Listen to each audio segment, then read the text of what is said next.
नमस्कार। मैं आज आपके सामने पैरामीटर ऑफ लॉ के एपिसोड में एमपी इंडस्ट्रियल रिलेशन एक्ट और छत्तीसगढ़ इंडस्ट्रियल रिलेशन एक्ट के क्रिमिनल प्रोविजंस के संबंध में बताने जा रहा हूँ। पूर्व के वीडियो में जैसा कि मैंने आपको बताया था कि धारा 8 और धारा 9 में लेबर कोर्ट और इंडस्ट्रियल कोर्ट की रचना किस प्रकार होगी, कैसे स्थापित किए जाएंगे। राज्य शासन एक श्रम न्यायालय स्थापित करेगा जिसमें पीठासीन अधिकारी के रूप में पीठासीन अधिकारी श्रम न्यायालय की स्थापना होगी। उसी पीठासीन अधिकारी को बाय वर्च्यू ऑफ पोस्टिंग जैसे ही वो नियुक्त होता है, उसमें क्रिमिनल केसेस, आपराधिक प्रकरणों जो शेड्यूल 2A औद्योगिक संबंध अधिनियम में बतलाए गए हैं, उनके तहत न्यायिक दंडाधिकारी प्रथम श्रेणी के अधिकार दिए गए हैं तथा औद्योगिक न्यायालय के न्यायाधीश को उक्त प्रकरण में माननीय उच्च न्यायालय की शक्तियां होंगी तथा श्रम न्यायालय के पीठासीन अधिकारी को न्यायिक दंडाधिकारी प्रथम श्रेणी के रूप में विभिन्न अधिनियमों में दी गई व्यवस्था के अनुसार न्यायिक दंडाधिकारी प्रथम श्रेणी के रूप में कार्य करने की शक्तियां होंगी, जिनमें केंद्रीय अधिनियम के अंतर्गत व्यवसाय संघ अधिनियम 1926, मजदूरी संदाय अधिनियम 1936, न्यूनतम मजदूरी अधिनियम 1948, कर्मचारी राज्य बीमा अधिनियम 1948, कर्मचारी भविष्य निधि अधिनियम 1952, श्रमजीवी पत्रकार अधिनियम 1955, मोटर परिवहन अधिनियम 1961, प्रसूति प्रसुविधा अधिनियम 1961, बोनस संदाय अधिनियम 1965, बीड़ी सिगार अधिनियम 1966, ठेका श्रमिक अधिनियम 1970, उत्पादन सदस्य अधिनियम संदाय अधिनियम 1972, विक्रय संवर्धन अधिनियम 1976, समान पारिश्रमिक अधिनियम 1976, अंतर्राज्यीय प्रवासी कर्मकार अधिनियम 1979। इन अधिनियमों के अंतर्गत जो व्यवस्था दी गई है, इनमें आपराधिक प्रकरणों को श्रम न्यायालय के समक्ष लेबर ऑफिसर या संबंधित अधिनियम का इंस्पेक्टर प्रस्तुत करता है। उक्त अधिनियम में यह व्यवस्था दी गई है कि धारा 63 में अपराध का संज्ञान उस श्रम न्यायालय द्वारा जो उस क्षेत्राधिकार जुरिस्डिक्शन के अंतर्गत ऑफेंस किया गया है, उसमें दंडनीय किसी भी अपराध का संज्ञान उस न्यायालय द्वारा किया जाएगा तथा अनुसूची 2 में वर्णित विनिर्दिष्ट जितने भी ये अधिनियम ऊपर मैं अभी आपको बता चुका हूं, उनका संज्ञान संबंधित अधिनियम के द्वारा दंडनीय अपराध के रूप में उस श्रम न्यायालय द्वारा किया जाएगा। धारा 64 का में आपराधिक मामलों के बाबत श्रम न्यायालय और औद्योगिक न्यायालय की शक्तियों को बतलाया गया है। श्रम न्यायालय के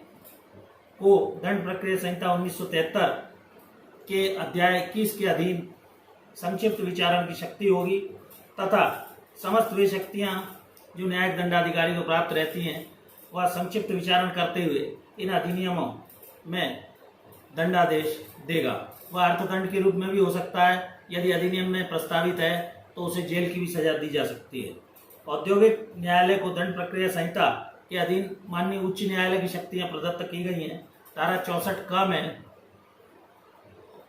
औद्योगिक न्यायालय तथा श्रम न्यायालय को इनहेरेंट पावर्स दी गई हैं, जिसमें यह कहा गया है कि ऐसे आदेश जो कि न्याय के उद्देश्यों की पूर्ति के लिए आवश्यक हों, उन तथा कार्यवाहियों के दुरुपयोग को रोकने के लिए आवश्यक हों, ऐसे प्रावधानों के तहत वह इनहेरेंट पावर्स के रूप में प्रयोग कर सकता है। धारा 65 में अपील संबंधी प्रावधान दिए गए हैं, जिसमें यह व्यवस्था दी गई है कि श्रम न्यायालय द्वारा दोष सिद्ध के विरुद्ध सिद्ध दोष ठहराए गए व्यक्ति द्वारा अपील की जाएगी तथा इसी प्रकार दोष मुक्ति के विरुद्ध राज्य सरकार द्वारा अपील की जाएगी तथा श्रम न्यायालय द्वारा दिए गए दंडादेश में यदि एनहांसमेंट या वृद्धि किए जाना है तो अपील राज्य सरकार द्वारा औद्योगिक न्यायालय में की जाएगी। यह अपील 30 दिवस के अंदर संबंधित व्यतीत पक्षकार द्वारा की जाएगी। यदि किसी कारण से अपील प्रस्तुत करने में विलंब हो जाता है तो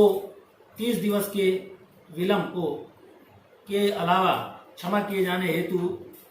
सद्भाविक आधारों या बोनाफाइड आधारों पर एक कंडोनेशन ऑफ डिले का आवेदन, जिसे न्यायालय यदि यह समझता है कि वास्तविक जेन्युइन कारण से अपील प्रस्तुत करने में देरी हुई थी तो वह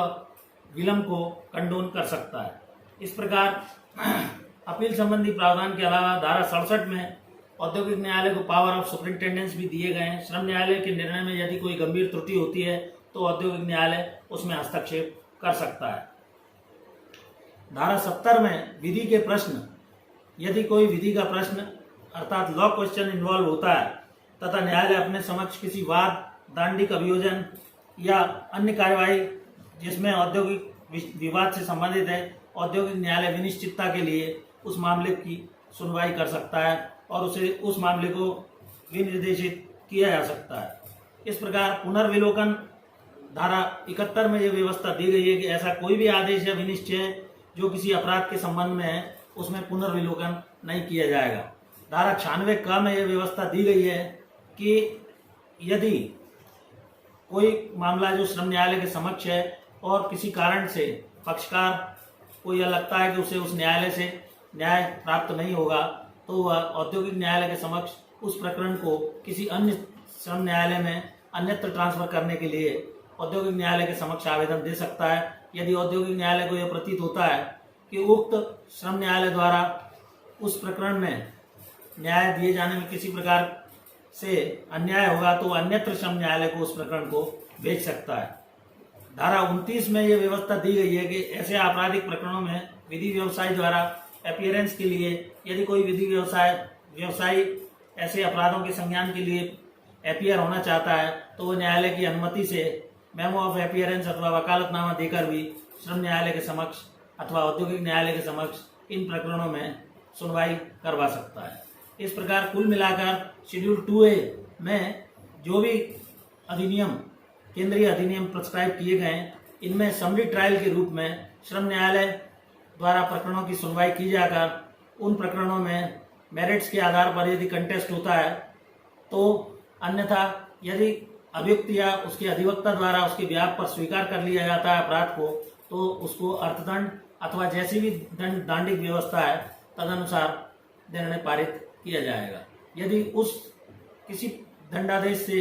व्यक्ति व्यथित है तो वह औद्योगिक न्यायालय के समक्ष अपील कर सकता है। धन्यवाद।